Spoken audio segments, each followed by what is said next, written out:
Ini adalah kisah nyata yang dikisahkan oleh seorang pemandi jenazah di Riyadh bernama Ummu Ahmad. Ia menuturkan, suatu hari, aku diminta oleh salah satu keluarga untuk memandikan mayit seorang gadis, putri mereka. Dengan segera aku berangkat dan begitu aku di rumah tersebut, mereka mengantarku masuk ke sebuah kamar di mana jenazah itu terbaring. Dengan cepat, mereka menutup pintunya dengan kunci.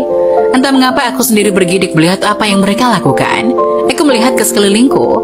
Ternyata semua yang aku butuhkan telah siap. Perlengkapan mandi, kapas, dan kain kafan. Mayat itu terbujur di sudut kamar tertutup dengan sebuah selimut. Aku mengetuk pintu kamar, berharap ada yang dapat membantuku melakukan proses memandikan.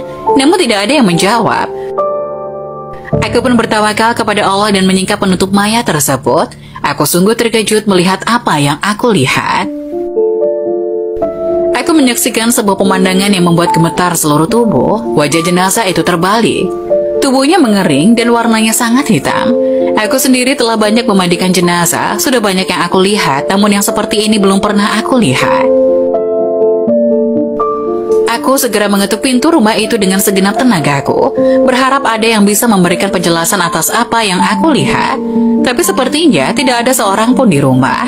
Aku pun terduduk berzikir, membaca bacaan zikir, dan meniupkannya ke seluruh tubuhku, hingga rasa takutku mereda. Allah pun memberikan pertolonganku kepadaku, dan aku pun mulai memandikannya. Namun setiap aku memandikan satu anggota tubuh, ia terlepas persis seperti sesuatu yang telah melembek dan busuk.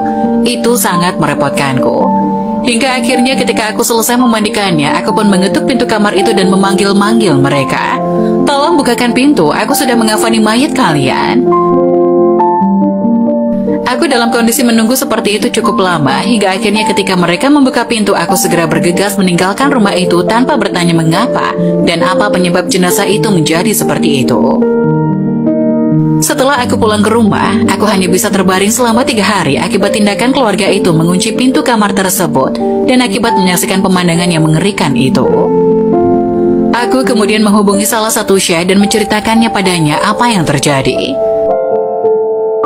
Maka beliau mengatakan, kembalilah menemui mereka dan tanyakan mengapa mereka menutup pintu itu dan apa yang terjadi pada putri mereka.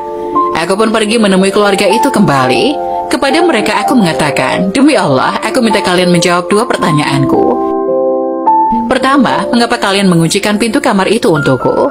Dan kedua, apa yang terjadi pada anak gadis kalian sehingga kondisinya seperti itu? Mereka pun menjawab, kami menutup pintu itu untuk Anda karena sebelumnya kami telah memanggil 7 orang untuk memandikannya. Namun, ketika mereka melihat kondisinya, mereka semuanya menolak untuk memandikannya. Adapun mengapa ia seperti itu, mungkin karena selama hidupnya ia tidak pernah mengerjakan sholat dan tidak mau berhijab. La haula wala quwata illa billah. Seperti itu kondisinya, padahal ia belum lagi dimasukkan ke dalam kuburnya. Lalu bagaimana jika telah dimasukkan ke dalam kuburnya dan kelak saat ia berjumpa dengan Allah Azza wa Jalla?